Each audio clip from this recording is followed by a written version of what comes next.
Hello friends, and welcome to this extra special chapter of Judith's Journey to Light.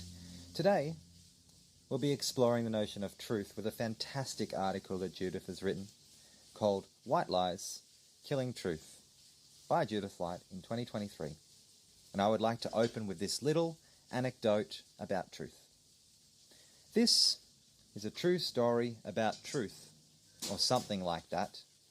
I believe it was George Washington, legendary first American president, who said, "I cannot tell a lie, I chopped down the cherry tree." The story goes that when Washington was 6 years old, he received a hatchet as a gift, after which he promptly cut down his father's favourite cherry tree. When his father found out about it, he confronted his son, asking if he'd done it, to which little George replied that yes, indeed, he had done it.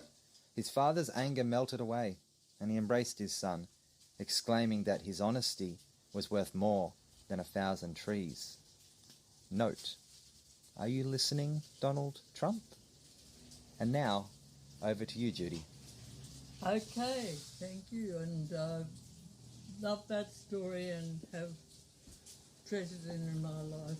Okay, and let's see how I can add a few stories of my own. I look forward to it. I really enjoyed this one. Okay.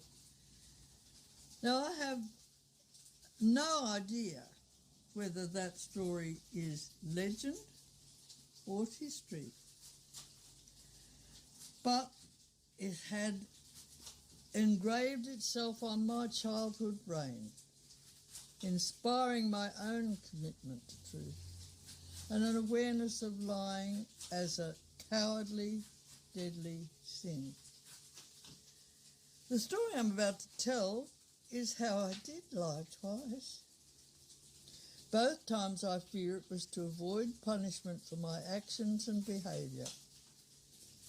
I discovered therein there is no such thing as a white lie. Are you of the generation that knows what a white lie is, Andy? I'm curious as to what the definition of a white lie actually would be, because no, in our culture of my Gen X... It's to save pain, both either for someone else. Yeah. So it's something you rationalise. It's a rationalised lie. You rationalise it or legitimise it, the lie, because it's saving pain. Yeah, it's saving pain. And sometimes it's hopefully pain for yourself. And thereby hangs a tale. It was during World War II, the war to end all wars. Now, how's that for a lie? And how? I was a little red-headed 8-year-old. We were visiting with my aunt, uncle and cousins at their place in Wynnum, Queensland. They had two main features in their backyard. One was an air raid shelter. The garage was converted into an air raid shelter with sandbags, etc. The other was a white cockatoo, creatively named Cocky, chained to a stand a few feet in front of the outhouse toilet. No indoor plumbing in those days, mate. That cockatoo was so attracted to my red hair, and whenever he saw me come towards the toilet, he would fly at me screeching. On one occasion, I was pretty desperate to go to the toilet, and Cocky was in full flight. So I ducked around the corner into the air raid shelter and deposited my number 2 in the back corner. A couple of days later, my cousins came roaring in, saying to their father and mother, "Something terrible's happened. Some filthy person has done a poo in our air raid shelter." It was all shock and horror, and one of the cousins said, "I know who it'll be, those black kids from down the road." My brother, always the instigator, the hero, said, "What we can do is we'll wait for them for when they come again." So began this program of us kids lying on the awning sticking out of the front of the garage, waiting for the appearance. I had to lie there with them watching for these poor kids to come and use our share aid shelter again, which of course they never did. Surprise, surprise, Andy. Surprise, surprise. The plot sort of lost its urgency as the holidays were over, and I'm sure that the adults would have taken care of the deposit and transferred it to the outhouse. I have to say this was my first lesson in the pain, guilt and shame my white lie had caused me. I lived with this guilt without any confession until I was in my late teens. I eventually said to my mother, I have got to tell you about this terrible thing I did. This lie that I told. Yes, it was me did the shit in the air raid shelter. I thought my world would come to an end. I would be struck down. Mum laughed and said, oh, well, you shouldn't have done that, but I'm sure you punished yourself enough. Which indeed I had. And I'm not told a lie since. It was the most surprising relief that Mum laughed, but I never forgot the experience, and I honestly found I just couldn't tell a lie. There had been one other time I had lied, also during the war. I was about the same age. We had no sugar, no chocolate, no soft drinks, no nothing in those rationing days. You know what rationing is, Andy? Like not being able to have any things. But you had to have tickets to get a certain amount of sugar, a certain amount of butter, a certain amount of When it's meat. gone, it's gone. Yeah, and once you'd used each person has A ration? number of ration tickets. Wow. And of course there was a lot of black market in them too. People used to flog them off. Wow. But not that we ever did. You don't but- hear much about that, yeah? Okay. Interesting. So this was back in the rationing days when we had no chocolate, nothing. no soft drinks, no nothing in those rationing days. But we had one packet of jelly crystals in the back of the cupboard. Jelly crystals are mostly sugar with gelatine and some flavour. I started dipping my little finger into the corner of the packet. This went on for quite a while, until eventually my mother said, oh dear, we must have a rat or a mouse, because look at this, all the jelly crystals are gone. And again, I did not own up there and then, but when I was confessing about the events in the air raid shelter, I said, and it was me that ate those jelly crystals. Good on you. I have to have a little chuckle to myself, as I am sure Mum already knew this. She was a smart woman. She could have identified a mouse, but I think she might have suspected my little finger. Those two things were a torture to me until I confessed in my late teens. I can honestly say since then I believe have not deliberately or knowingly told a lie. That includes going through my whole life, adult life, raising the family and the new nursing work and all that. And so I can so relate to George Washington's quote, I cannot tell a lie. Because for me it became physically impossible to lie. It wasn't so much a moral thing in my head. It was almost like I'm never going to go through that again. myself. Yeah. All that penitence over all those years was far worse than any punishment I could have been dished out at the time. Mm-hmm. With a smack on the bum, probably. Would have been easy, quick and over. Yeah. Because I knew what was right and what was wrong. No one else told me to lie. Reflecting on the world today, in this period of post-referendum and wartime turmoil, what I fear is that lying has become the mainstay of our culture, our politics, our international relationships. It's just normal in this day and age. And I believe it's very destructive on all of us. I have this strong belief that a little bit of everyone's soul dies when you tell a lie. Mm-hmm. I'd like to point out that in my Baha'i journey towards light, where this whole book started out, light is about knowledge and truth, being the point of enlightenment. As I used to teach the children in Baha'i class, how do you know about the truth of what dangers lie in a dark room? You turn on the light.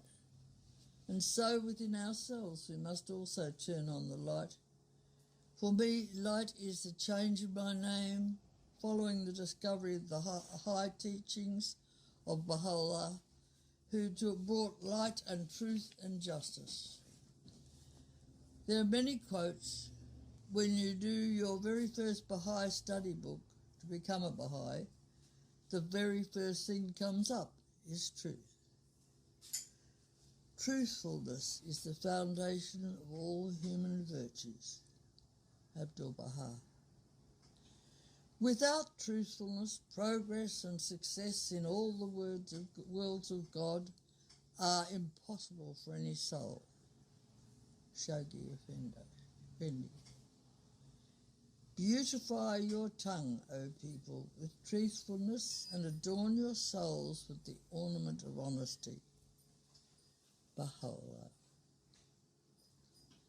In our modern culture, we can be ridiculed or seen as naive if we insist on the truth. Where can you find truth? On which of the media outlets can we trust? We have artificial intelligence now, Andy. Oh, no. And AI, is AI going to be truthful? Mm. Propaganda is ever present.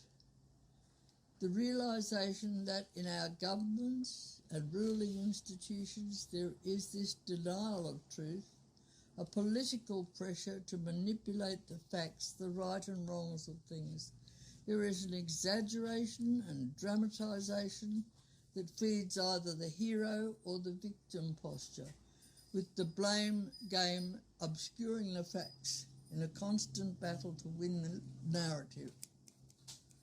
Propaganda is rarely about peace, unity or truth. One hopes that the leaders of the world would approach their role with integrity, following the inspiration of earlier leaders such as George Washington and his I cannot tell a lie. Mm. Then I see this whole war thing with Israel and Palestine with its crisis in differing facts. I was shocked to hear most world leaders taking unequivocal sides, not to be equalled. That's right. In the sides of the dispute, without accounting for the humanitarian and historic aspects of the situation, and before the full facts have been explored. The United Nations come out with a plea for all countries to urge Israel to moderate the violence and allow humanitarian aid into the Gaza region. The request hopes to ease the suffering of the innocents caught up on both sides of the conflict. In such situation, where lies the blame?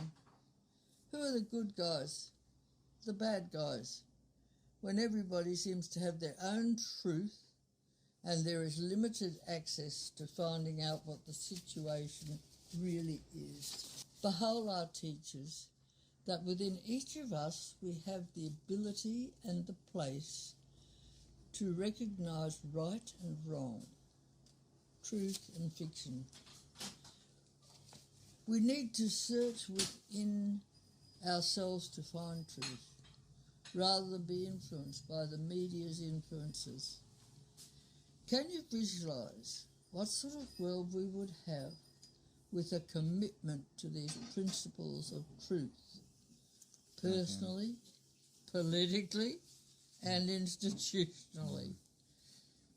Wouldn't be easy at first, but humanity would progress infinitely.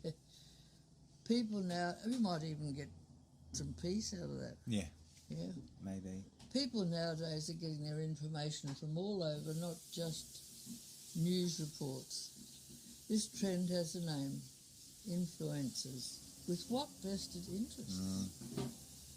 Which leads me to mention the influence of a recent First Nations Member of Parliament who recently betrayed her First Peoples by declaring that Aboriginal people do not still suffer negative influences from colonisation, which highlights the horrific truth of terra nullius.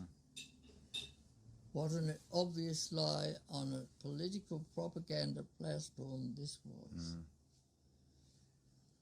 Having been in South Africa when Nelson Mandela became Prime Minister, I was so impressed by the whole process of reconciliation and truth-telling within the fall of apartheid. I sadly came to realise that in our Australian situation, the truth-telling part is missing, and it still hasn't happened. I think we're in such a tangled mess of lies.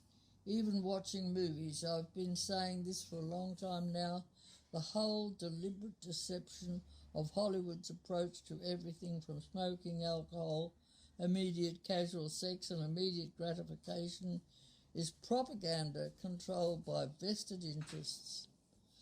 Hollywood sex has little to do with procreation or real love. And we really need to be honest with ourselves about this.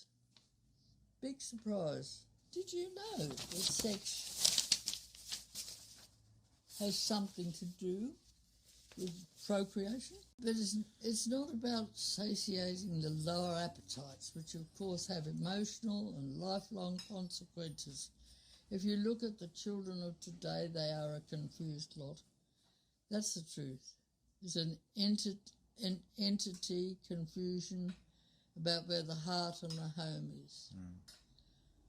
Often I've heard the lie in this promotion of it's normal, everyone does it. The problem is whether this culture is natural. I hear the eternal cry of everyone does it, and most of the time I don't.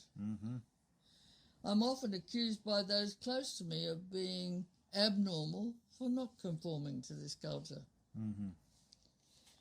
I question the significance of normal in youth and male suicide, high addiction rates, bullying and a sense of not belonging. This might be the most heinous of all lies and pure propaganda aimed at the children as consumers and or products. I began this story with 2 examples of deception and its consequences.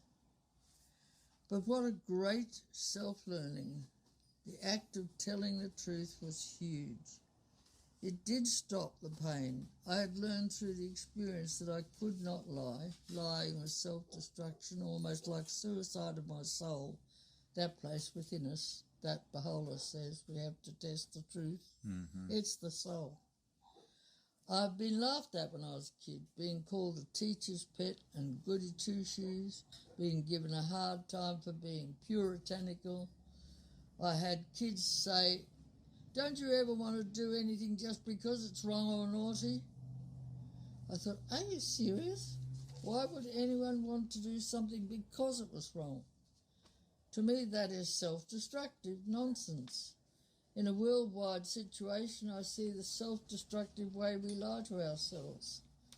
I see the many religions of the world's dogmatic control of generations through fear, manipulative and dishonest interpretations of Scripture. The notion that we are all born in sin and that Satan is the cause of all sin. 2 absolute lies. The Baha'i faith encourages humanity to see the child as a mine rich in gems of inestimable value. Education can alone reveal its treasures and enable mankind to benefit therefrom. Very different from the concept of being little horrors born in sin that one has to control and deal with. And, of course, the good old spare the rod and spoil the child sort of thing, that was all religious teaching. Yes. But not from Jesus, not from the actual prophets. No. In the Baha'i faith, God is the unknowable essence of all things, and Satan is the persistent self. Selfishness, ego, greed. Baha'i teaching says the foundation of all virtues is truthfulness. This should apply to religious and spiritually minded people and to anyone who is in politics or the running of a country or the selling of products. That's why I wrote my propaganda poem, because this truth journey has exposed to me the absolute flippancy of our money-driven, power-driven world. I worry it's not coming to a good end. I think if we search for truth, it's such a simple answer. It's as simple as those we entrust to tell the truth do so, and for each of us in our own selves, we seek our own understanding of truth. Our deeds do ripple out into the world, and small white lies we tell in our day-to-day lives can justify the larger lies that are destroying our humanity in our world. I'm voting for truth, knowing that's not the easy way. It's not. But it is the only way. Thanks, Andy.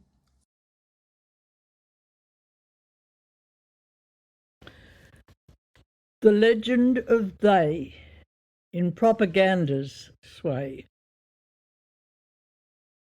This was written in 2023, just my most recent. Once upon a time, there was an old woman, a mother of mine indeed. When I asked her about injustice, man's cruelty to man, persecution and exploitation in travail of both female and male, her fairy tale assurance to me was, my dear, they would never let that be. No, not God, the singular, omnipotent, bountiful He. Through life's journey, all grown up, I worked it out. Came to see she meant our leaders, the lawmakers, powerful men at the top. Looking back down history, sadly it came to me how my elders were fooled and had no protection, never saw the gap between say and do, no insurance, reward, no fair pay at the end of their weary, weary day for their loyal, obedient slavery. Offered up to that legendary they. Mother never lied, but she always quoted proverbially, like crooks never prosper. Poetic license was her proof. What is oft enough repeated must be truth. Good and bad, right and wrong, come to us in verse and song. Prayerful enlightenment shows our path along the way, language directing and inspiring our day. But beware. The voice of propaganda always was and still is everywhere to exploit our inner greed, dressing it up as real, even gallant, courageous deed, to answer war's call to deeds that feed our ego's greed. The evil whisper of vested interests, of money's power play, to gobble up our work and steal our souls, to twist our goals, our wish to win, to save the day, to see life's path Satan's way. Propaganda, I see you now, in language, print, film and tale, in personal and international sale, coming from seeming good and wise in everything you advertise, in government laws, in politics cause. There was once a law, truth in advertising. What became of that? You have lied to me and mine, generations past and now online. Propaganda baits the hook. Who is fishing, making the catch? That's the day of today. AI sneaking in, disguising sin, overtaking conscience with derisive grin, embracing the sucker, the fool within. At 89 years old, I look a long way back, and now I see your dirty track. Too late to cleanse my moral slate. What can I say to St. Peter at the gate? Just a humble, sorry, mate. I couldn't see the propaganda that influenced and courted me, and so I fear the truth could be, maybe I wanted it to be true. The fight for truth and justice is hard to do, to go against the mob, the normal, the everyone wants to be. Propaganda ace in its pack of lies and illusion leads to terminal confusion. Was I a good mother, raising my 5 girls? Today's propaganda says a mother's place is in the wrong. Ridiculed, her mother say. Don't drink, smoke, eat that way. Don't give your precious body away. Fun spoiler. Wowzer, they say. Mum, the war against their salesmanship, their propaganda shit, I'm losing it.